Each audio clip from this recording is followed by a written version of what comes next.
East Kalimantan, Borneo, Indonesia. Within a remnant of Borneo's vanishing jungles is the PAWS Orangutan Forest School. Home to a growing number of orphaned orangutans, this 100-hectare patch of forest provides its inhabitants with a natural environment for their education and development.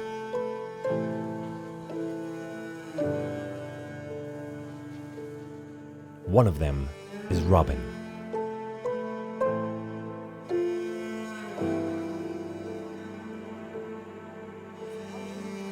The project is led by Dr. Signe Proyschaft, a primatologist with over 3 decades of experience. Robin was in the private zoo for 2 years only, and by that time he was around 8 years old. There is some information that he spent time as a pet.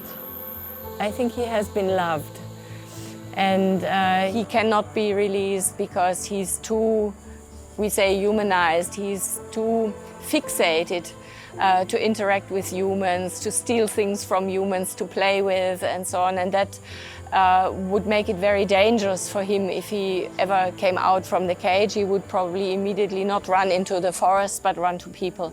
Several months ago, Robin underwent a 2-hour operation to have his testicles removed after having been diagnosed with a rapidly growing tumor. The procedure was a success, and his recovery has been exceptional. He's better, livelier than before. His hair is growing back, so it really looks like we caught this tumor in time.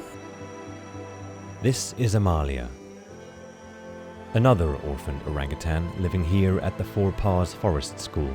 Amalia was a completely different case. We took her in as one of our first orangutans, and she came from a private zoo.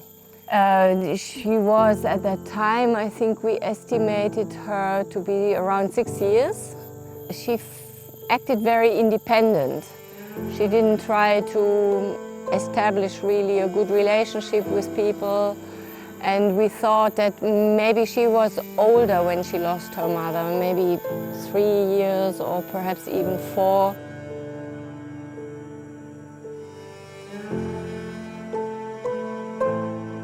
Orphaned orangutans often lack the skills to socialize with others of their kind. One of the program's aims, therefore, is the development of their social competence in encounters with different social partners. So before we actually open the door, we have to take several precautions. We see how they are using the branches and the leaves that we give them. Essentially, we give it to them in the beginning because it makes for a sort of natural environment where they can also handle other things. What we worry about is that they go into some sort of clinch and fight, and they could get really angry and hurt each other. Even our small orangutans, the babies that are currently in the baby school, they have to learn how hard they can bite or how hard they can pull my hair. And I think that's something that they probably also learn in a natural environment with their mothers. And that's something that Robin hasn't learned and has to learn now with Amalia, and she's a very strict teacher. If he does anything she doesn't like, no, I'm not playing with you anymore. This is a huge moment for Robin. It may well be the first time he has ever interacted with another orangutan. After having prepared the meeting between the 2 orphans, the team waits with bated breath.